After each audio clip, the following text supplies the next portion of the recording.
নিজেকে বড় মনে করা এটা শয়তানের অ্যাটিটিউড। বিশ্বাসীরা কখনো নিজেকে বড় মনে করে, তারা কখনো অ্যারোগ্যান্ট অ্যাটিটিউডের হতে পারে না।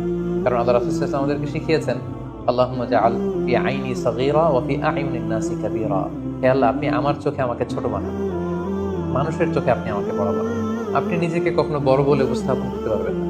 আপনি বড়, এটা আপনার মুখে বলা শোভা পায় না, বরং আপনি বড় কিনা ছোট এটা মানুষ প্রমাণ করবে, সেটা মানুষ ডিসাইড করবে। এজন্য আল্লাহ রাসূল সাল্লাল্লাহু আলাইহি ওয়াসাল্লাম বলতেন, হে আল্লাহ, আমার চোখে আপনি আমাকে ছোট বানান, মানুষের চোখে আপনি আমাকে বড় বানান।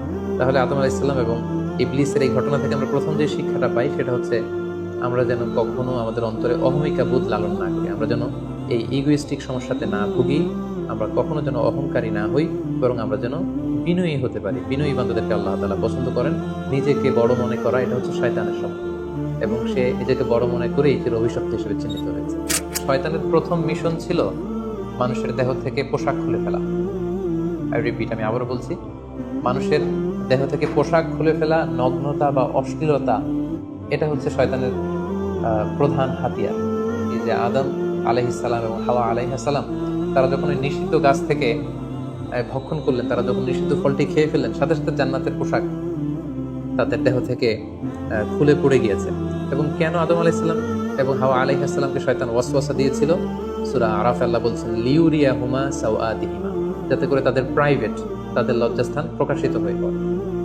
তাহলে আমরা এই ঘটনা থেকে আরো যে শিক্ষাটি পাই সেটি হচ্ছে নগ্নতা এবং অশ্লীলতা হচ্ছে শয়তানের প্রধান হাতিয়ার। বর্তমানে আমরা সেটাই দেখতে পাচ্ছি, শয়তান আমাদের পোশাককে খাটো করতে যাচ্ছে। দিনকে দিন আমাদের পোশাকের ধরন এমন হতে যাচ্ছে, বিশেষ করে আমাদের বোনদের বা নারীদের পোশাকের দিকে যদি আমরা তাকাই, এটা ছোট হতে হতে এমন একটা পর্যায়ে চলে যাচ্ছে, এর মাধ্যমে কিন্তু এই নিউডিটি বা নগ্নতা এবং অশ্লীলতার ছড়াছড়ি আমাদের সমাজে খুব বেড়ে গিয়েছে। এবং এটা ছিল শয়তানের প্রধান হাতিয়ার। আমাদের আদি পিতা এবং আদি মাতাকে এই নগ্নতা এবং অশ্লীলতার মাধ্যমেই, তাদের দেহ থেকে পোশাক খোলার মাধ্যমে কিন্তু শয়তান প্রথম তার শত্রুতা প্রকাশ করতে পেরেছে। কারা আসলে আমাদের শত্রু, কে আমার শত্রু, কে আমার বন্ধু, এটা আমাদেরকে জানতে হবে। আল্লাহ তাআলা খুব সুস্পষ্টভাবে কোরআনে বলেছেন যে ইন্নাহু লাকুম আদুউম মুবিন, তোমরা শয়তানের পদাঙ্ক অনুসরণ করো না, কারণ শয়তান হচ্ছে তোমাদের সুস্পষ্ট শত্রু। সো কে আমার বন্ধু, কে আমার শত্রু, এ ব্যাপারে যেন আমরা সুস্পষ্ট একটি ধারণা পেতে পারি, এই জন্য কোরআন আমাদেরকে জানিয়েছে শয়তান হচ্ছে আমাদের প্রকাশ্য শত্রু। আল্লাহ তাআলা যখন জান্নাতে আদম এবং হাওয়া আলাইহিস সালামকে থাকার সুযোগ দিলেন, আল্লাহ বললেন, ওয়ালা তাকরাবা হাযিহিশ শাজারা, খবরদার, যেটা মনে চায় খাও, কিন্তু ওই গাছের কাছেও যেও না। আল্লাহ তাআলা কিন্তু বলেননি ওই গাছের ফল খেও না, আল্লাহ বলেছেন কাছেও যেও না। এটা একটা কোরআনিক টার্ম, কাছেও যাওয়া যাবে। ফল খাওয়া তো দূর কি বাত, ওই গাছের ফল খাওয়া তো অনেক পরের কথা, আগে কাছে গেলেই না ফল খাওয়া না খাওয়ার প্রসঙ্গটা আসে। সেজন্য আল্লাহ তাআলা সাবধান করে বলে দিয়েছিলেন কাছেও যেও না। এটা কোরআনের একটা টার্ম। অশ্লীলতার ব্যাপারে যখন আল্লাহ আমাদেরকে সাবধান করেছেন, আল্লাহ বলেছেন ওয়ালা তাকরাবুজ জিনা, অশ্লীলতার কাছেও যেও না। যেখানে আল্লাহ তাআলা আমাদেরকে শেখাচ্ছেন যে কাছেও যেও না, কিন্তু আমরা আমাদের দেশে কাছে আসার গল্পের নাম কিন্তু এখন শুনছি। আমরা মোস্ট রিসেন্টলি কিছু বছর আগে ক্লোজ আপ ওয়ানের কাছে আসার দুর্দান্ত সব গল্প নিয়ে তারা কিছু প্রোগ্রাম করেছিলেন। সেখানে তরুণ তরুণীদেরকে খুব বেশি কাছে আসার জন্য তারা একে অপরের কাছে আসা, লাভ স্টোরিগুলো শেয়ার করা, এগুলো তারা প্রমোট করেছেন। কিন্তু তার বিপরীতে কোরআনিক পয়েন্টস অফ ভিউ যদি আমরা দেখি, সেখানে কিন্তু আমরা ভিন্ন কনসেপশন দেখতে পাই। সেখানে কোরআন আমাদেরকে বলেছে যে কাছেও যাওয়া যাবে, তোমরা কাছেও যেও। সো এই বিষয়টি যেন আমরা মনে রাখবার চেষ্টা করি। শয়তান সবসময় আমাদেরকে অস্থির বানাতে চেষ্টা করে, মানে আমার আরো লাগবে, আমার আরো চাই, আমার আরো পেতে হবে। যেমন জান্নাতে নিঃসন্দেহে আদম এবং হাওয়া আলাইহিস সালামের জন্য কোনো অভাব ছিল না, সবকিছু সেখানে ছিল। তারপরেও কেন তাদেরকে, যেটাকে নিষিদ্ধ করা হয়েছে, ওই ফল কেন খাওয়া লাগবে? শয়তান এসে সেই কাজটাই করেছে। শয়তান বোঝাতে চাচ্ছে তোমাদের আরো লাগবে, আরো। এই অফুরন্ত খাবার এবং নাজ নেয়ামতে তোমাদের হবে না, বরং যেটা আল্লাহ নিষেধ করেছে ওইটাতেই যেতে হবে। সো এটা হচ্ছে শয়তানের একটা ধোঁকা দেওয়ার পদ্ধতি। শয়তান সবসময় আমাদেরকে আরো চাই, আমাদের আরো লাগবে, আরো পাওয়ার জন্য শয়তান আমাদেরকে উৎসাহিত করে। এরকম আরো আরো করে যখন আমরা এসবের পেছনে ছুটতে থাকি, ফলে আমরা অস্থির হয়ে উঠি। শয়তান কখনোই চায় না আমরা যেন প্রশান্ত চিত্তের অধিকারী থাকি, আমরা যেন ধীরস্থির থাকি। আপনি যখনই ধীরস্থির হবেন, আল্লাহর সিদ্ধান্তে যখন আপনি সন্তুষ্ট হবেন, তখনই আপনার মনে একটা প্রশান্তি চলে আসবে। ফলে আপনি তখন আল্লাহকে নিয়ে ভাবার সুযোগ পাবেন, আপনার জীবনকে নিয়ে সন্তুষ্ট হবেন। তখন আপনার মধ্যে একটা কামনেস, একটা ট্রাঙ্কুইলিটি চলে আসবে। কখনোই শয়তান এটা চায় না, বরং শয়তান সবসময় একটা প্রতিযোগিতার মধ্যে রেখে আরো লাগবে, আরো চাই, এরকম একটা উন্মাদনা, অস্থিরতা শয়তান সবসময় আমাদের মধ্যে ছড়িয়ে দিতে চায়। আরো একটা জিনিস শিখতে পারি, সেটা হচ্ছে দ্য পাওয়ার অফ দোয়া। দোয়ার যে কত বড় শক্তি, একটু খেয়াল করে দেখুন যে আল্লাহ তাআলা শয়তানের দোয়াও কিন্তু ফিরিয়ে দেয়নি, কিন্তু আমরা অল্পতে নিরাশ হয়ে যাই। শয়তান বলেছিল, আল্লাহ তুমি আমাকে চিরকাল বেঁচে থাকার সুযোগ দাও, লম্বা হায়াত দাও। আল্লাহ এই দোয়া কবুল করলেন। শয়তান বললেন, আল্লাহ আমি ডানে বায়ে সামনে পেছনে সব দিক থেকে যেন আদম এবং হাওয়াকে, মানুষকে কুমন্ত্রণা দিতে পারি, তুমি সুযোগ দাও। আল্লাহ সুযোগ দিলেন, আল্লাহ দোয়া কবুল করলেন। শয়তান বলল, আল্লাহ আমি যেন মানুষের শিরায় উপশিরায় রক্তের প্রবাহের ভেতরে ঢুকে যেন আমি টেম্পটেশন দিতে পারি। আল্লাহ তাআলা এটাও কবুল করলেন। তো যে আল্লাহ তাআলা শয়তানের দোয়া কবুল করে ফেলতে পারেন, সে আল্লাহ তাআলা কি আমাদের দোয়া কবুল করবেন না? অবশ্যই করবেন। তো সেক্ষেত্রে দোয়ার মতো দোয়া করতে হবে। সিনসিয়ার দোয়া ইজ লাইক এ মিসাইল।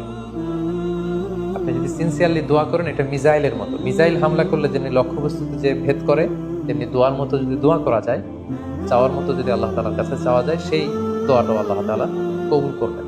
দোয়া ইজ ইটস অ্যান আর্ট, এটা একটা শিল্প। কেমন করে চাইতে হয়, কেমন করে দোয়া করতে হয়, সেটাও জানতে হয়। তো আমরা যখন আল্লাহ তাআলার কাছে চাইবো, আমরা যেন খুব সিনসিয়ারলি চাই।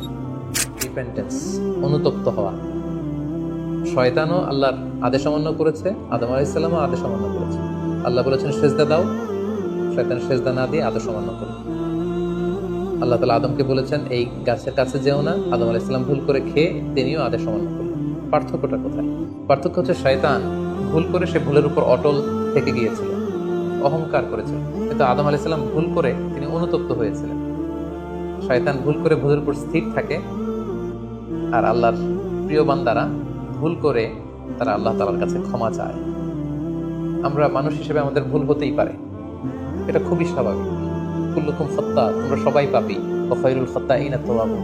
এই পাপীদের মধ্যে সবচেয়ে শ্রেষ্ঠ পাপী হচ্ছে যে পাপী পাপ করার পরে আল্লাহ তাআলার কাছে তওবা করে, অনুতপ্ত হয়। অনুতপ্ত বান্দার চোখের পানির যে কত পাওয়ার, জাহান্নামের আগুন কোনো কিছু দিয়ে নেভানো সম্ভব না, কিন্তু অনুতপ্ত বান্দার চোখের পানি দিয়ে জাহান্নামের আগুন নিভে যায়। একজন বান্দা যখন ভুল করে, পাপ করে, ভুল বুঝতে পেরে অনুতপ্ত হয়ে চোখের পানি ছাড়ে, তার চোখের পানি চোখ বেয়ে, তার নাকের ডগা বেয়ে মাটিতে পড়ার আগেই আল্লাহ অনুতপ্ত বান্দার সব গুনাহ মাফ করে দেয়। তাই আমরা যেন আল্লাহ তাআলার কাছে অনুতপ্ত হতে পারি। শয়তান আল্লাহকে সেদিন চ্যালেঞ্জ দিয়ে বলেছিল, আল্লাহ আমি দেখে নেব কি করে তুমি তোমার বান্দাদেরকে জান্নাতে ঢুকাও। আল্লাহ তাআলা বললেন, চ্যালেঞ্জ অ্যাকসেপ্টেড, তোমার চ্যালেঞ্জকে আমি গ্রহণ করলাম। তুমি আজীবন আমার বান্দাদেরকে ধোঁকা দিবে, কিন্তু আমার বান্দা যখন অনুতপ্ত হয়ে চোখের পানি ছেড়ে ক্ষমা চাইবে, আমি জীবনের সব গুনাহ মাফ করে দেব। সো অনুতপ্ত হয়ে আল্লাহর কাছে চাওয়ার এই সুযোগকে যেন আমরা নষ্ট না করি। আমরা যেন ভুল করলে আল্লাহ তাআলার কাছে ক্ষমা চাই, আমরা যেন তাওবা করে ফিরে আসি। Our life is full of struggle. আমাদের জীবনটা হচ্ছে খুবই স্ট্রাগল করে এই জীবনটাকে লিড করতে হয়। এখানে অনেক ইফোর্ট দিতে হয়। দুনিয়াকে বলা হয় দারুল আসবাব, পরিশ্রম করে, লড়াই করে নিজের অবস্থানকে এখানে জানান দিতে হয়। প্রতিকূল পরিবেশে কিভাবে আপনি টিকে থাকবেন, দুর্যোগ মোকাবেলা করে কিভাবে আপনি টিকে থাকবেন, সেটার শিক্ষা কিন্তু এই পৃথিবীতে আছে। যেমন আদম আলাইহিস সালাম, হাওয়া আলাইহিস সালাম যখন পৃথিবীতে এসেছেন, তাদের জন্য সবকিছু যে একেবারে প্রিপেয়ার্ড ছিল ব্যাপারটি এমন নয়। ওনাদেরকে কষ্ট করতে হয়েছে, ওনাদেরকে চাষাবাদ করতে হয়েছে, মেষ পালন করতে হয়েছে, গাছ রোপণ করতে হয়েছে, ঝড় ঝঞ্ঝা বন্যা, এই প্রতিকূল পরিবেশে তাদেরকে টিকে থাকার লড়াই করতে হয়েছে। ফলে এই পৃথিবীতে টিকে থাকতে হলে লড়াই করতে হয়, সংগ্রাম করতে হয়। এই জীবনটা হচ্ছে সংগ্রামময় একটা জীবন। ফলে আদম আলাইহিস সালামের এই সংগ্রামী জীবন থেকে আমরা এটাও বুঝতে পারি যে এখানে আমাদেরকে টিকে থাকার জন্য লড়াই করে করে নিজের অস্তিত্বের জানান দিতে হবে। পৃথিবীতে অনেক ধরনের ফিতনা আছে, এর মধ্যে নারী ঘটিত ফিতনা একটি বড় ধরনের ফিতনা, এবং এই পৃথিবীর প্রথম যে হত্যাকাণ্ড সেটা নারী ঘটিত কারণেই হয়েছে। এবং সহিহ মুসলিম আল্লাহ রাসূল সাল্লাল্লাহু আলাইহি ওয়াসাল্লাম বলেছেন, ফাইন্না আউওয়ালা ফিতনাতি বানি ইসরাঈল কানাত ফিন নিসা। বনি ইসরাঈলের প্রথম ফিতনাও নারীদের ব্যাপারেই ঘটেছে। আল্লাহ রাসূল বলেছেন, আমার পরে তোমাদের জন্য নারীদের ফিতনার চাইতে বড় কোনো ফিতনা আমি রেখে যাইনি। ফলে এই নারী ঘটিত ফিতনা থেকে আমাদেরকে সাবধান থাকতে হবে। বর্তমানেও যখন আমরা পত্রপত্রিকা খুলি, প্রায় কিন্তু আমরা এই ধরনের অশ্লীলতা, নগ্নতা, ধর্ষণের মতো জঘন্য ঘটনার কথা আমরা শুনি। এতে করে আমরা বুঝতে পারছি যে নারী ঘটিত ফিতনাটা আসলেই অনেক বড় ফিতনা। এক্ষেত্রে আসলে নারীদেরকে ব্লেম করা হচ্ছে না, এক্ষেত্রে উভয়ই সমানভাবে অপরাধী। নারী পুরুষ উভয়কে আল্লাহ তাআলা তাদের চোখকে অবনমিত রাখতে বলেছেন। এই হাদিস দ্বারা এটা প্রমাণ হয় না যে নারীদেরকে ব্লেম করা হচ্ছে, বরং ঘটনাটা যেহেতু নারী কেন্দ্রিক, সেহেতু নারী ঘটিত ফিতনার কারণে পৃথিবীতে প্রথম হত্যাকাণ্ড ঘটেছে, এবং এখনো এ জাতীয় ঘটনার কারণে অনেক ধরনের ফাসাদ, ফিতনা সমাজে ছড়িয়ে পড়ছে। সো আমাদেরকে আদম আলাইহিস সালামের জীবনে থেকে আরো একটি শিক্ষা হচ্ছে, এই নারী ঘটিত ফিতনা থেকে বেঁচে থাকার জন্য নারী পুরুষ উভয়কেই তাদের নজর বা দৃষ্টির লাগাম টেনে ধরতে হবে। দৃষ্টিকে যদি আমরা নিয়ন্ত্রণ করতে না শিখি, তাহলে ফিতনা কমানো সম্ভব না। আল্লাহ রাসূল সাল্লাল্লাহু আলাইহি ওয়াসাল্লাম বলেছেন, আন-নাযার সাহমুন মিন সিহামি ইবলিস, দৃষ্টি হচ্ছে শয়তানের বিষ মাখানো তীরবানের মধ্য থেকে একটি তীর। এই বিষ মাখানো তীর দিয়ে শয়তান নারী পুরুষকে কাবু করে অশ্লীলতার পথের দিকে নিয়ে যায়। সম্মানিত শুধু এই ছিল আদম আলাইহিস সালামের সংগ্রামী জীবন কাহিনী এবং ওনার জীবনী থেকে আমাদের জন্য কিছু লেসন বা শিক্ষা। আল্লাহ তাআলা আমাদের সবাইকে নবীদের রেখে যাওয়া পথ এবং মতে, তাদের অনুসৃত পথে আমাদেরকে পরিচালিত করুক। আসসালামু আলাইকুম ওয়া রাহমাতুল্লাহি ওয়া বারাকাতুহু।